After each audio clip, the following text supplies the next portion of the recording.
Yes, my dear friends, how you all are? Hopefully you are fine, good, and yes, your preparation is going on in the well direction. तो अब आपके पास बहुत कम time बचा है दोस्त, है ना। तो पूरा लग जाओ अपना रिवीजन पे और ज़्यादा क्वेश्चन प्रैक्टिस पे आपको ध्यान देना पड़ेगा। थ्योरी भी साथ में करो, क्वेश्चन प्रैक्टिस भी करो। और आपको पता है हम लोग आपके लिए डेली एक सेट लाते हैं, कभी 20 क्वेश्चन, कभी 30 क्वेश्चन, कभी 40 क्वेश्चन का। तो इसी सिलसिला में आज का जो मेरा क्वेश्चन है दोस्त, जो मैं आपके साथ डिस्कस करूंगा, टॉप 20 क्वेश्चन। और ये आपको एक बात मैं बता दूं, ये सारा पीडीएफ जो है आपको टेलीग्राम पे मिल जाता है दोस्त। तो कोई मैसेज किया था मुझे, मैं बता दूं टेलीग्राम पे आप ज्वाइन कर लीजिएगा, है ना। Top 20 BPSC ITI high experience पर जो सब्जेक्ट हमारा इंडस्ट्रियल इंजीनियरिंग है उसका हम लोग डील करने वाले हैं। यहाँ से 2-3 क्वेश्चन हर बार आ जाता है सीपीएम पर से रिगार्डिंग, तो इसी चीज़ को हम आप यहाँ पे कवर करने वाले हैं, ठीक है। तो चलो दोस्त स्टार्ट करते हैं without taking any more times. पहला क्वेश्चन आपके पास है, पहला क्वेश्चन है ये क्वेश्चन मुझे चेंज करने दो कलर। पहला क्वेश्चन आपके स्क्रीन पे है, क्या programme evaluation review technique PERT has following time estimate. सबसे पहली बात समझिए PERT क्या होता है दोस्त। मैं बेसिक से स्टार्ट करता हूँ, मान के कि आपको कुछ नहीं पता है। देखो हमारे पास एक प्रोजेक्ट होता है ना। प्रोजेक्ट मतलब जहां पे हमें रिसोर्सेज कंज्यूम हो रहा है। जैसे हमें एक घर बनाना है, ये भी हमारा प्रोजेक्ट है। हम एग्जाम की तैयारी करते हैं, ये भी हमारा प्रोजेक्ट है।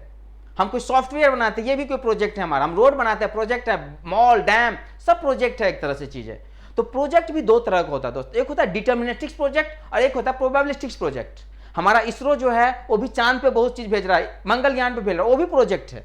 तो दोस्त दो तरह का प्रोजेक्ट होता है, एक होता है डिटर्मिनेस्टिक्स, एक होता है प्रोबेबिलिस्टिक्स। प्रोबेबिलिस्टिक्स मतलब वैसा प्रोजेक्ट जिसमें हमें जो रिक्वायर्ड है या जो हमें ऑब्टेन करना है या जो हमारा फाइनल रिजल्ट चाहिए उसकी होने की संभावना प्रोबेबिलिटी है 80%, 90%, 10%, 20%। डिटर्मिनेस्टिक्स मतलब वैसा जिसको हमको पक्का पता है। जैसे मैं रोड बनाता हूं तो मुझे पता है रोड बन जाएगा, ब्रिज बनाता हूं, डैम बनाता हूं, सब कुछ डिटर्मिनेस्टिक्स है जिसके लिए मैं सीपीएम यूज करता हूं। PERT क्या, जैसे आपको पता होगा हम लोग पृथ्वी को इतना गंदा बना दिए पॉल्यूशन से, अब हम कहीं अदर ढूंढ रहे हैं पृथ्वी की तरह एक प्लेनेट।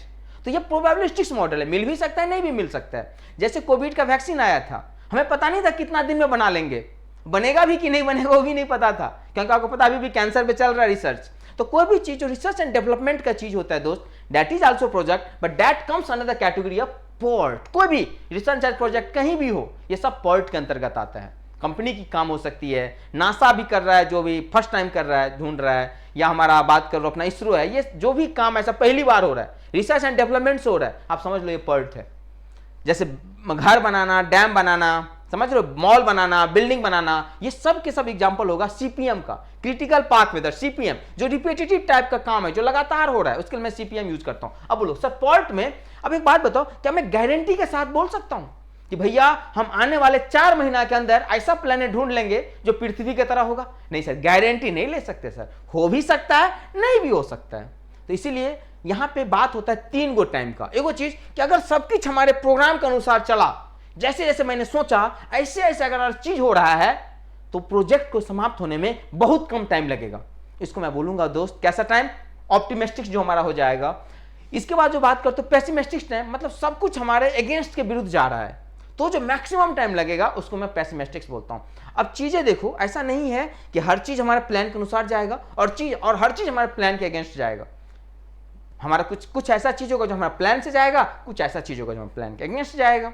हाँ सर, बात तो सही है। इसीलिए एक टाइम लाते हैं मोस्ट लाइकली अकर टाइम, है ना, टी जिसको हम बोलते हैं। तो ये हमारे पास यहाँ पे कितना टाइम होगा, एक एवरेज टाइम होगा, तो हमारे पास 3 टाइम होगा, तो याद रखोगे 3 टाइम्स हो जाएगा दोस्त। यहाँ पे देखो ऑप्टिमिस्टिक्स time, most likely occur time, है ना, पेसिमिस्टिक्स टाइम। ऑप्टिमिस्टिक्स हमने बोलते ऑप्टिमाइज आदमी है, हर चीज पॉजिटिव जा रहा है आपके, सब कुछ आपने सोचा था कि इतना दिन में ये होगा, ये होगा, ये होगा, कोई हड़ताल पर नहीं गया, आपका तबीयत खराब नहीं हुआ, तो ऑप्टिमिस्टिक्स हैं आप। कभी ऐसा होगा सब कुछ आपके अगेंस्ट में जा रहा है, मतलब पेसिमिस्टिक सबसे ज्यादा टाइम लेगा। मोस्ट लाइकली अकर टाइम बीचों बीच का जो टाइम होगा ये। और एक होता है हमारे पास, सुनो, यहां से हम एक टाइम निकालते हैं, this is called expected time. अभी मैं आता हूं, इस क्वेश्चन पे भी आऊंगा, एक्सपेक्टेड क्वेश्चन चीज समझेंगे। अगला क्वेश्चन आ जाओ, a dummy activity use in a PERT network to describe. अच्छा सर ये बताइए एक्टिविटी क्या होता है? एक्टिविटी क्या होता है? मैं हमेशा बोलता हूं एक्टिविटी किसी भी प्रोजेक्ट का जो रिसोर्स को कंज्यूम करता है। रिसोर्स को कंज्यूम करता है क्या मतलब? टाइम लगता है, पैसा देना पड़ता है, ये सब के सब एक्टिविटी है। जैसे आज आप एग्जाम की तैयारी कर रहे हैं, आप एग्जाम की आज आप तैयारी कर रहे हैं, आप टाइम दे रहे हैं, टाइम मतलब रिसोर्सेज दे रहे हैं। आप अगर कोचिंग लिया होगा तो आपने पैसा भी दिया होगा, है ना, तो ये आपका रिसोर्सेज है। तो एक्टिविटी वो होता है किसी भी प्रोजेक्ट का जो रिसोर्स को कंज्यूम करता है। जैसे हमको एक घर बनाना है, दीवार है, दीवार बनाना पड़ेगा तभी तो हम छत बनाएंगे। तो दीवार में जो हमें क्या सब चाहिए, मटेरियल चाहिए, है ना, इसके लिए हमको पैसा की जरूरत होगा, मैन पावर चाहिए, पैसा की जरूरत होगा, मैन पावर हो गया, मशीन चाहिए, मशीन रिसोर्सेज है, टाइम लगेगा, सब रिसोर्सेज है। जैसे मैं आपको कभी का समझाता भी हूं, जैसे आपको सुनो दो चीज होगा, एक होगा एक्टिविटी और दूसरा होगा इवेंट, है ना। दो ही चीज आपसे यहाँ पे डील करेगा, एक्टिविटी एंड इवेंट। जैसे आपके कॉलेज में आपको डांसिंग प्रोग्राम है, आपका फ्रेशर पार्टी है या मान लो फेयरवेल पार्टी है आपके कॉलेज में, तो जब फेयरवेल पार्टी होता है तो वहां पे आप बोलते हो इवेंट बोलते एक्टिविटी बोलते, बताओ। आप बोलते सर हमारे कॉलेज में इवेंट हो रहा है। हाँ, क्यों इवेंट बोलते हो अभी बताओ। जैसे मान लो आपने डांसिंग में पार्टिसिपेट किया, तो आप जब डांसिंग में पार्टिसिपेट किया तो मुझे बताओ आप तुरंत जाके स्टेज पे डांस करोगे या पहले 15-20 दिन प्रॉपर चलेगा, रिहर्सल चलेगा? हाँ सर 15-20 दिन चलेगा, 10 दिन चलेगा, मतलब आपने टाइम दिया, आपने रिसोर्सेज दिया, हो सकता है कुछ मनी भी आपने वेस्ट किया होगा इसके चक्कर में, तो रिसोर्सेज कंज्यूम हुआ। लेकिन इसके तुलना में, उतना टाइम के तुलना में मुझे कितना देर परफॉर्म करना है, 5 मिनट, 4 मिनट, 3 मिनट, 2 मिनट, बहुत कम देर सर। तो जो इवेंट होता है बाबू, ये कोई रिसोर्सेज नहीं लेता है, ये कोई रिसोर्सेज कंज्यूम नहीं करता है, लेकिन एक्टिविटी होता है वो रिसोर्सेज कंज्यूम करता है। जैसे अभी आप एग्जाम की तैयारी कर रहे हैं, आप टाइम दे रहे हैं, पैसा लगा होगा आपका, तो ये रिसोर्स कंज्यूम हो रहा है। लेकिन जिस टाइम आपका रिजल्ट आएगा बोलेगा ओके यू आर सिलेक्टेड, या दैट इज इवेंट। इतना एग्जाम के तुलना में जो रिजल्ट आया हमें इवेंट था। तो एक्टिविटी का जो आप समझ सकते हो, रिजल्ट ही एक तरह से इवेंट है आपका। अब समझो सर एक्टिविटी क्या करता है, एक्टिविटी हमारा टाइम और रिसोर्सेज को कंज्यूम करता है, इवेंट नहीं करता। इवेंट इसका आउटकम है। जैसे हमें कोई दीवार बनाना था, हम दीवार बनाना स्टार्ट किए, एक्टिविटी है। जैसे दीवार बनकर तैयार हो गया, इवेंट हो जाएगा। दीवार बनकर तैयार हो गया, फिर हम दूसरा एक्टिविटी स्टार्ट करेंगे कि भैया आप छत डालना है। तो टास्क जो होता है ना, जो हमारा प्रोजेक्ट बोलते हो, ये इंटर रिलेटेड टास्क होता है, घर ही बनाना है हमको। जैसे आपकी एग्जाम की तैयारी करना है, ये भी प्रोजेक्ट है। क्या करते हो, पहले आपने हमें कॉल किया होगा कोचिंग में, वहां पे आपने एक स्टेप था, फिर आपने एडमिशन लिया, पैसा लिया, दूसरा एक्टिविटी हुआ, तीसरा एक्टिविटी अब हमारे साथ आप इन्वॉल्व हो रहे हैं, पढ़ रहे हैं, तीसरा एक्टिविटी हुआ, फिर अल्टीमेट आप एग्जाम देंगे, एक्टिविटी होगा, फिर आपका रिजल्ट आ जाएगा। तो ये सब इंटरकनेक्टेड एक्टिविटी मिलकर आपको रिजल्ट मिल रहा है, आउटकम आ रहा है, इवेंट आ रहा है। तो यहां पे आ रहा है सर डमी मतलब जो एक्चुअली में होता ही नहीं है ना, जो है ही नहीं, उसको हम डमी बोलते हैं। तो ये एक हमें रिलेशनशिप के लिए यूज करते हैं ना, ये क्या होगा, रिलेशनशिप बताने के लिए। जैसे मैंने बताया ना, एक्टिविटी इंटरकनेक्टेड होता है। जैसे आपको घर बनाना है तो पहले आप कौन सा एक्टिविटी करेंगे, पैसा के अरेंज करेंगे, एक्टिविटी हो गया, अरेंज किया आपने पैसा, फिर आप कंक्रीट ब्रिक वगैरह लाओगे, है ना, एक्टिविटी, फिर आप दीवार बनाना स्टार्ट किया, एक्टिविटी हो रहा है ना। तो एक कनेक्टेड इंटरफेक्ट, जब तक आपके पास पैसा नहीं होगा, मैन पावर नहीं होगा, आप दीवार बनाना स्टार्ट नहीं कर सकते हैं। जब तक आपका दीवार कंप्लीट नहीं हुआ तब तक आप छत नहीं ढाल सकते हैं। सभी इंटरकनेक्टेड है ना। तो ये जो होता है हम एक प्रेसिडेंस रिलेशंस के लिए यूज करते हैं एक्टिविटी। तो हमारा आंसर क्या हो जाएगा बाबू, A for apple is the right answer. चलिए ज्यादा टाइम नहीं लूंगा आज आपका, है ना, आगे आ जाओ। PERT एंड CPM आर क्या है, technique to determine project status, decision making technique, aid to determine cost implementation of the project, aid to the decision maker. क्या हो जाएगा, क्या हो जाएगा बताओ। PERT एंड CPM से आप क्या करते हो, फटाफट बताओ अगर आपको समझ में आया है। आई थिंक आप आंसर क्या दे रहे हो। PERT is a technique, project management, जो क्या करता है आपका बताइए यहां पे, एड टू डिसीजन। अगर कुछ मान लो हमारा गलत चल रहा है तो फिर इसको हमको क्या करना पड़ेगा, सही करना पड़ेगा। अगला आ जाइए, देखिए ये क्वेश्चन, यहां पे 3 गो टाइम है, TO है ऑप्टिमिस्टिक्स टाइम, है ना, और TP है हमारे पास जो पेसिमिस्टिक्स बोलते हो, और TM है मीन टाइम। तो जो एक्टिविटी कंप्लीट होने के लिए टाइम होता है ना दोस्त, मुझे बताओ ये सबका एवरेज होता है, सबका एवरेज। तो यहां पे हो जाएगा T0 प्लस TP, और सबसे ज्यादा किसको वेटेज देना है, जो लाइकली है, जो मोस्ट लाइकली है। तो मोस्ट लाइकली है यहाँ पे T, और अपॉन कितना क्वांटिटी, 4 2 6 होता है। तो ये बात भी आप याद रखेंगे। हमारे पास जो किसी भी the time of probabilistic time for complete an activity, किसी भी एक एक्टिविटी है उसका 3 चीज है दोस्त एक्टिविटी का। हो सकता है अगर सब चीज प्लान के अनुसार चला तो एक्टिविटी तुरंत समाप्त हो जाएगा, जल्दी समाप्त हो जाएगा। अगर सब कुछ हमारा अगेंस्ट गया प्लान का तो एक्टिविटी ज्यादा टाइम में खत्म होगा। और एक्चुअली में देखा जाए तो इसको बीचों का एक कहानी होगा, उसको मैं बोलता हूँ मोस्ट लाइकली अकर टाइम। अब इसी तीनों को मिला के जो एक्सपेक्टेड टाइम होता है ये मैं निकालता हूँ। Expected time T0 plus TP plus 4TE, T नहीं होगा इसको TM हम यूज करते हैं, मीन है ना, तो TM अपॉन 6 होता है। तो करेक्ट आंसर क्या हो जाएगा बाबू, बताओ बताओ बताओ फटाफट बताओ। D फॉर डेली हमारे पास करेक्ट आंसर हो जाएगा। इस पर न्यूमेरिकल भी आएगा, मैं आगे दिखाऊंगा। यहाँ पे आपके पास सारा टाइम है, आप इसे याद रख लेंगे। And yes, don't forget to fill the Google form to get that one. अगला क्वेश्चन आपके स्क्रीन पे है, PERT स्टैंड्स फॉर। ये क्वेश्चन बहुत ईजी है। Program estimation review technique, okay, program evaluation review technique, project इवैल्यू, ये सब तो नहीं होगा। प्रोग्राम एस्टिमेशन नहीं होता है, प्रोजेक्ट इवैल्यूएशन रिव्यू टेक्निक होता है। सर देखो कितना पास आंसर दिया होगा, अगर आप ध्यान से नहीं पढ़ो गलत करोगे। Program evaluation and review technique नहीं, प्रोग्राम इवैल्यूएशन होता है, इवैल्यूएशन एंड रिव्यू टेक्निक होता है। तो आपका करेक्ट आंसर बी होगा, न कि अदर। तो थोड़ा अच्छा सा आपको फुल फॉर्म भी देखना पड़ेगा दोस्त, ताकि गलती करने की गुंजाइश बिल्कुल ना रहे। अगला क्वेश्चन आ जाओ, ये क्वेश्चन आया हुआ था एक बार एग्जाम में। A PERT activity has the optimistic time 3 days, pessimistic time 15 days and expected time 7 days. The most likely occur time आपसे पूछा जाता है, the most likely time of the activity। तो आप बोलोगे सर हमसे टी पूछा जा रहा है, अभी अभी आपने देखा था पेसिमिस्टिक 15 था, ऑप्टिमिस्टिक 3 था, और हमारे पास इधर कितना था 7:4, 7:4/6 कितना हो जाएगा दोस्त? 7 चौक 28, 28 3 31, 31 15 कितना हो जाएगा, है ना? तो यहां से हमारे पास आ जाएगा, ये क्या किया हुआ है गलती, 6 डेज। ये गलती, ये माइनस कैसे डाल दिया यार? हमसे क्या पूछा क्या जा रहा है बताओ?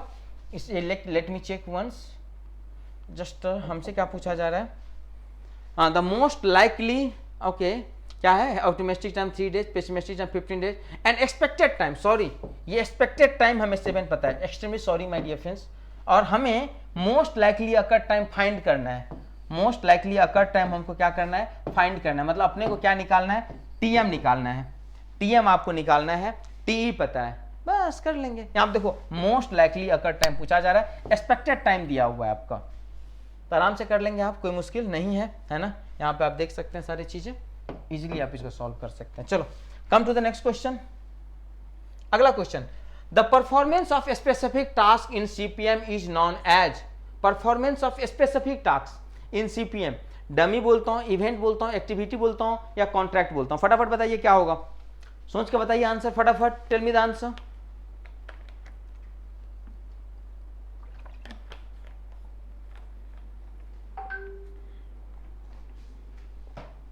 इवेंट या एक्टिविटी दोस्त?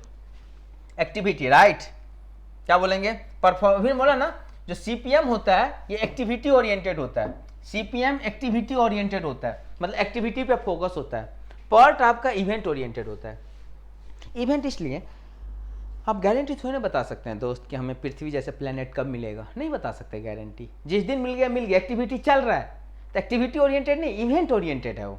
लेकिन अगर हमें एक रोड बनाना है, हमें ब्रिज बनाना है, हमें घर बनाना है, तो यहाँ पे हमें पता है भाई अगर दीवार एक दिन में बनना है तो बनना है, उसके लिए मैं बहुत टाइम नहीं दूंगा। तो ये एक्टिविटी ओरिएंटेड है चीज़ें, जिसको आप जितना भी डिटर्मिनिस्टिक्स है ना, जितना भी डिटर्मिनिस्टिक्स है सब एक्टिविटी ओरिएंटेड होगा और सब सीपीएम में आ जाएगा।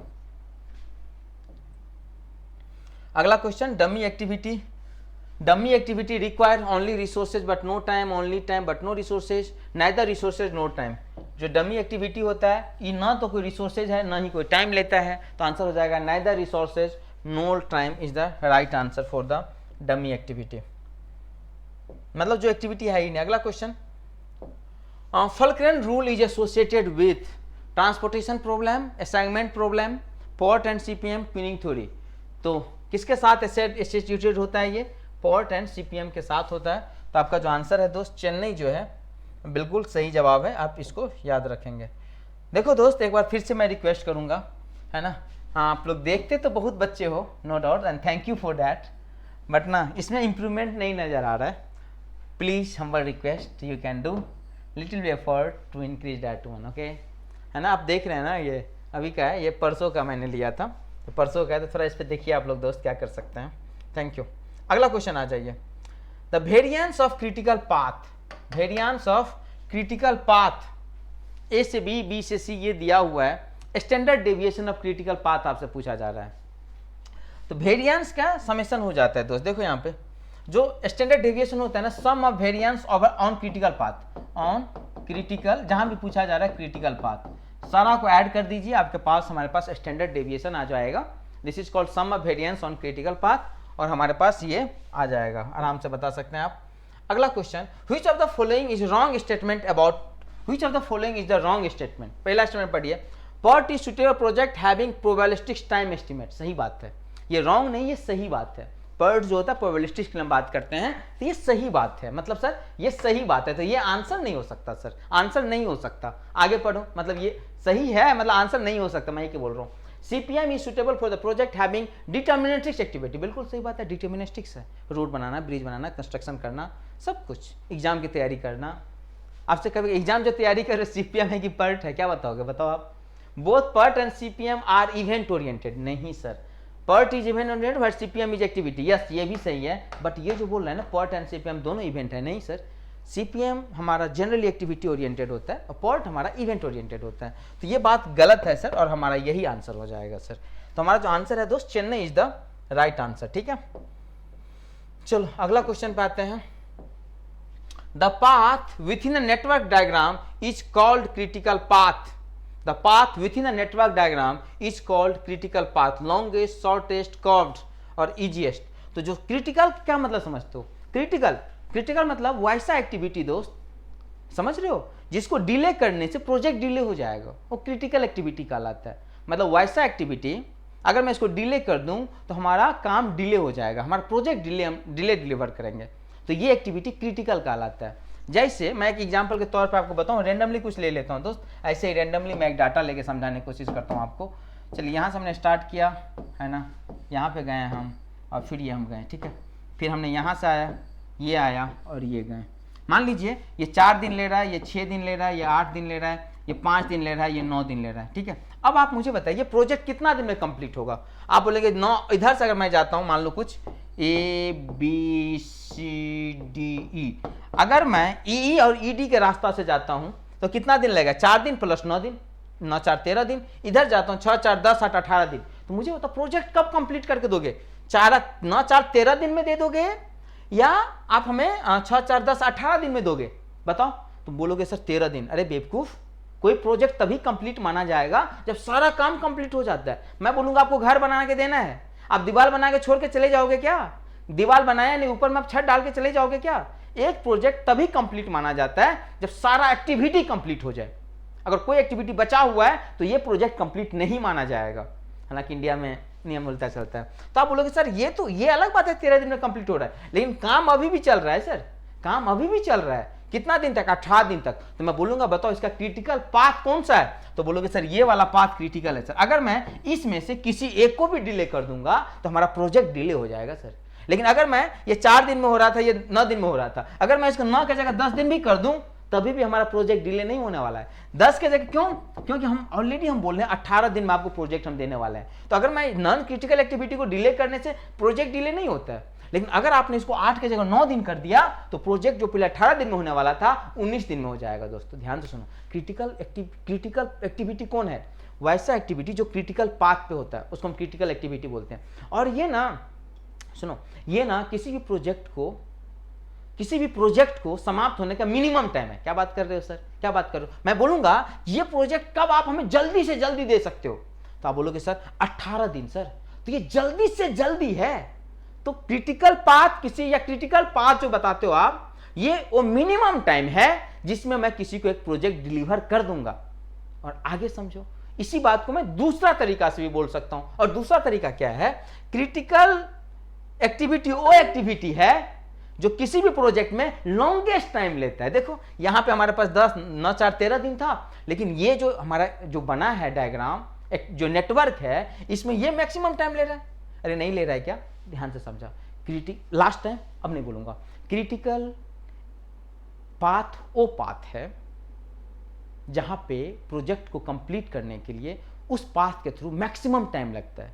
लेकिन क्रिटिकल टाइम वो टाइम है जितना जल्दी से जल्दी हम किसी को प्रोजेक्ट डिलीवर करके देंगे। मैं आपको बोलूंगा कि आप कितना दिन में प्रोजेक्ट कंप्लीट करके दोगे, तो आप बोलोगे सर 18 दिन। ये मिनिमम टाइम है, इससे जल्दी आप दे ही नहीं सकते हो, है ना। और ये इस नेटवर्क का मैक्सिमम टाइम है। अब थोड़ा गौर से सुनो क्या बोल रहा है क्वेश्चन बोल रहा है the path with in a network diagram is called critical path. कौन सा? लॉन्गेस्ट, सबसे बड़ा वाला पाथ ही क्रिटिकल पाथ कहलाता है। तो आंसर हो जाएगा ए फॉर एप्पल, बिल्कुल सही जवाब है। अगला क्वेश्चन आ जाओ, फटाफट आ जाओ, ज्यादा टाइम आपका नहीं लूंगा मैं। अगला question, PERT provide an approach for keeping planning up to date. provide a way to manage the required that planning be done on the uniform and logical basics, permit management to foresee quickly the impact variation from the plan, all of the above. क्या करोगे इसका answer, क्या करोगे बताओ? इसका जो correct answer हो जाएगा दोस्त, आप देखो PERT approaches keeping planning up to date, सही बात है, जो प्लानिंग कर रहे थे चल रहा है कि नहीं था. Provide a way management to require planning that done uniform and logical basics, जो भी प्लान किया तो प्रॉपर चलता रहे. तो आप बोलोगे दोनों सही है, मतलब इसका आंसर हो जाएगा ऑल ऑफ द एबव, मतलब डी फॉर दिल्ली जो है सर हमारे पास करेक्ट आंसर हो जाएगा. अगला question, critical path method is good. जो सीपीएम होता है, सीपीएम जो होता है ये किसके लिए अच्छा है? Small project, large project, both small large, neither. जैसे मैं बता रहा हूँ, जैसे हमको रोड बनाना है, लार्ज प्रोजेक्ट हो गया दोस्त, है ना. मॉल बनाना है, लार्ज प्रोजेक्ट हो गया. ब्रिज बनाना है, लार्ज प्रोजेक्ट हो गया. तो सीपीएम पर्ट जनरली जो यूज होता है ना दोस्त, क्रिटिकल पाथ मेथड हो, जनरली लॉन्ग प्रोजेक्ट के लिए यूज होता है, मतलब जिसका वैल्यू ज़्यादा हो. अगर छोटा छोटा प्रोजेक्ट है तो हम बार चार्ट, गैंट चार्ट, इस सबसे काम चला सकते हैं, है ना. Milestone chart, that all are going to use for a small project, है ना. स्मॉल प्रोजेक्ट के तो याद रखना सीपीएम जो होता है ना, that is use for the larger project only. तो करेक्ट आंसर हो जाएगा बी फॉर बॉम्बे, बिल्कुल सही जवाब है आपका, है ना. चलिए गुड. अगला question, in a crash program of a project, okay, that is also good question, but मैं आपको ये ड्राइव करना चाहता हूँ. 2 से 3 मिनट दो मुझे, मैं इसको करके फिर आगे की बात करेंगे.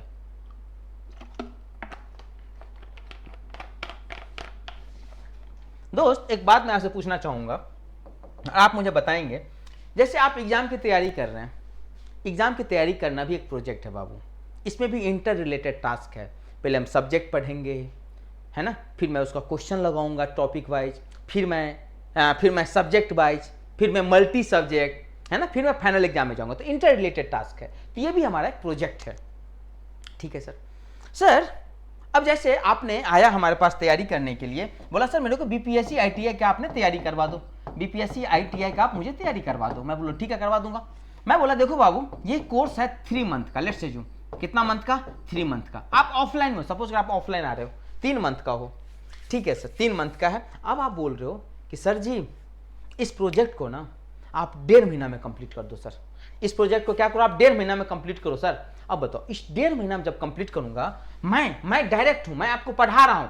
अगर मैं डेली पहले 3 घंटा पढ़ाता था, लेट्स अज्यूम, तो मैं आपको 3 महीना में पढ़ाया.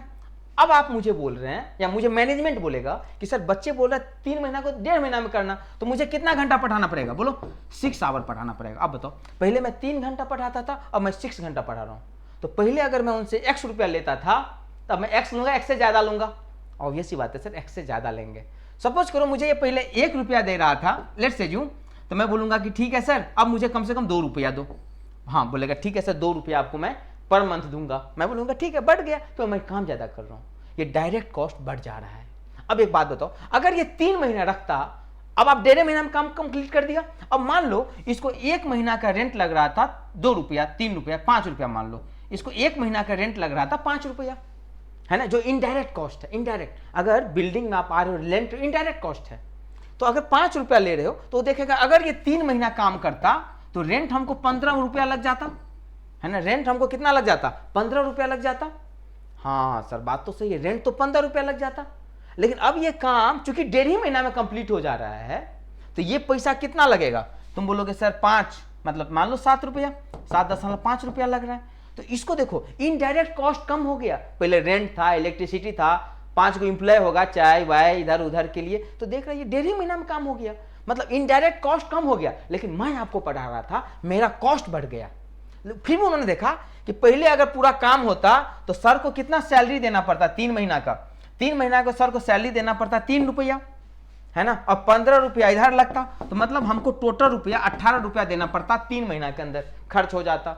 लेकिन अब जो है सर 3 घंटा पढ़ा रहे हैं और 1.5 महीना में काम कर रहे हैं, तो सर को हमको कितना देना पड़ रहा है, मान लो कुछ ऐसे ही, कुछ मान लो एक हमने डबल कर दिया, तो अब हमको कितना दे रहा है, हमने 1 की जगह डबल कर दिया, तो हम भी मान लो कुछ 4 रुपया कुछ भी ले रहे हैं, हालांकि 3 ही आ रहा है यहाँ से, बट मान लो हमने इसको बोले 1 की जगह मैं 3 लूंगा, है ना, तो मैं 1.5 महीना में काम करूंगा तो कितना हो जाएगा 4.5, है ना, और प्लस इधर 7.5. देखो टोटल प्रोजेक्ट का कॉस्ट कम हो गया कि नहीं हो गया. इसी को हम बोलते हैं क्रैश करना. कुछ भी सोचो, जैसे मान लो एक दीवार को हमको बनाना था 10 दिन के अंदर, मैं बोलूँगा नहीं बाबू, इसको 4 दिन में तुम करो, तो तुम क्या करोगे, ज़्यादा लेबर लगाओगे। ज़्यादा लेबर अगर लगेगा तो उसका रिसोर्सेज मतलब ज़्यादा पैसा आपसे लेगा, मतलब डायरेक्ट कॉस्ट बढ़ गया, इनडायरेक्ट कॉस्ट कम हो जाएगा। क्यों? क्योंकि अगर ये 10 दिन लेबर रहता तो आप 10 दिन तक इसको खाना देते, 10 दिन तक रेंट लगता, आपको कहीं रुकने के लिए व्यवस्था करते, इलेक्ट्रिसिटी बिल था, ये सब इनडायरेक्ट कॉस्ट था। तो दोस्त हमेशा याद रखो, किसी को प्रोजेक्ट को क्रैश करने से क्या होता है, डायरेक्ट कॉस्ट तो बढ़ जाता है लेकिन इनडायरेक्ट कॉस्ट कम हो जाता है। और क्रैश हम इस तरह से करते हैं ताकि ओवरऑल प्रोजेक्ट का जो कॉस्ट है ये हमेशा कम रहे। ओवरऑल प्रोजेक्ट का कॉस्ट क्या होना चाहिए, कम होना चाहिए। अब थोड़ा ऑप्शन से आ जाओ, क्या बोल रहा है, both direct indirect cost increases, नहीं, direct cost increases and indirect cost increases, नहीं, direct cost increases indirect cost decreases. सही जवाब है चेन्नई। कभी भी क्रैश करोगे इनडायरेक्ट कॉस्ट बढ़ जाएगा, इनडायरेक्ट कॉस्ट कम हो जाएगा, डायरेक्ट कॉस्ट बढ़ जाएगा, और ओवरऑल कॉस्ट देखोगे तो ये कम रहता है। तो होपफुली मैंने आपको ये बात समझा पाया दोस्त, यहाँ पे सारा चीज मैं आपको बना के दे दिया था। अगला क्वेश्चन आ जाओ, in break even analysis total cost. अच्छा सर, ये ब्रेक इवन एनालिसिस होता क्या है? देखो आप कभी कभी बोलते हो ना, कंपनी ब्रेक इवन पे काम कर रहा है, मतलब कंपनी को ना तो प्रॉफिट हो रहा है ना ही लॉस हो रहा है, उस पॉइंट को ब्रेक इवन पॉइंट बोलते हैं। ब्रेक इवन पॉइंट पे क्या करोगे आप, सर हमारे पास fixed cost, break even total cost consist of fixed cost plus of variable cost, total cost ना fixed cost plus of variable cost यहाँ पे। अच्छा फिक्स्ड और वेरिएबल कॉस्ट क्या होगा? फिक्स्ड कॉस्ट वो कॉस्ट होता है दोस्त जो नंबर ऑफ प्रोडक्शन से इंडिपेंडेंट होता है। जैसे मैं इस रूम का पैसा दे रहा हूँ, मान लो मैं x रुपया दे रहा हूँ, तो इस रूम में चाहे 5 गो बच्चा बैठे या 10 गो बैठे या 15 गो बैठे, हमें x रुपया ही लगेगा। तो ये इस बात से इंडिपेंडेंट है कि मैं कितना बच्चा को क्लास में बैठा रहा हूँ, हमें जो रेंट देना पड़ेगा देना ही पड़ेगा। अब बात मेरी बात समझ रहे हैं?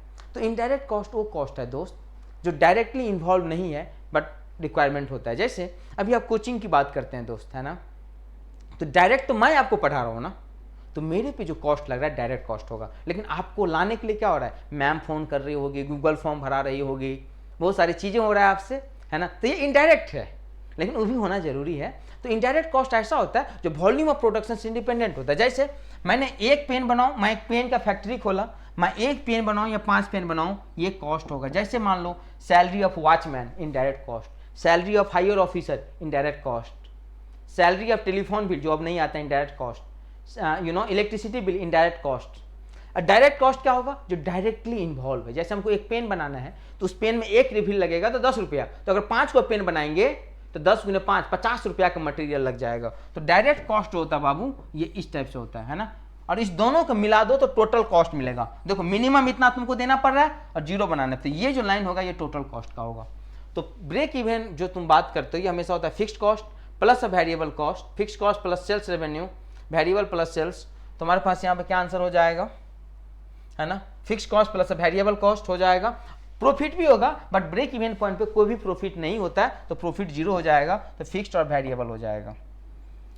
Eight break even point fixed cost and variable cost are equal, sales revenue and total cost equal, sales revenue is more than total cost, sales revenue less than, नहीं, sales revenue and total cost are equal, तभी तो break even point, no loss no profit.